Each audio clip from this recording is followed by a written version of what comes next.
இயேசு சிலுவையில் மரித்த பிறகு அந்த 3 நாட்கள் எங்கே இருந்தார் என்று தெரியுமா? இது வெறும் மரணமல்ல, ஒரு மகா யுத்தம். அறிவியல் பூமியின் மையத்தை வெப்பம் எனலாம், ஆனால் வேதாகமம் அதை பூமியின் இருதயம் என்று அதிகாரத்தோடு சொல்கிறது.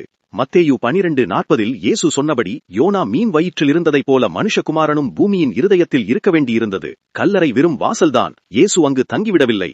அவர் நேராக பாதாளத்திற்கு இறங்கிப் போனார். பாதாளம் பாவிகளுக்கு பயம். ஆனால் இயேசு அங்கு ஒரு கைதியாக போகவில்லை. சிறைப்பட்டிருந்தவர்களை விடுவிக்கிற ராஜாவாக புகுந்தார். மரணத்தின் பயம் உங்களை வாட்டுகிறதா? அந்த மரணத்தின் இடப்பிடத்திற்கே போய் அதை நேருக்கு நேர் முறியடித்தவர் நம் இயேசு. இயேசுவின் வருகையால் பாதாளத்தின் கதவுகள் நடுங்கின.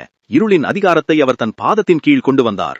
மரணத்தையும் பாதாளத்தையும் ஆளுகிற சாவியை இயேசு தன் கையில் எடுத்து, இனி பயப்படாதே, நானே அதிகாரி என்று பறைசாற்றினார். பாதாளத்தின் கட்டுகள் உடைந்தன. இயேசு உயிரோடு எழுந்தபோது மரணத்தின் அதிகாரம் சுக்கு நூறானது. இதுதான் உண்மையான வெற்றி. இன்று உங்கள் வாழ்க்கையில் எந்த போராட்டம் இருந்தாலும் பயப்படாதீர்கள். பாதாளத்தையே ஜெயித்த இயேசு உங்களை மீட்க காத்திருக்கிறார். இயேசுவின் இந்த அதிகாரம் உங்களுக்கு நம்பிக்கை தருகிறதா? அப்படியென்றால் இப்போதே இதை மற்றவர்களுக்கும் பகிருங்கள். மரணத்தை வென்ற இயேசுவே என் ராஜா என்று நீங்கள் விசுவாசித்தால் கமெண்டில் இயேசுவே என் ராஜா என்று எழுதுங்கள்.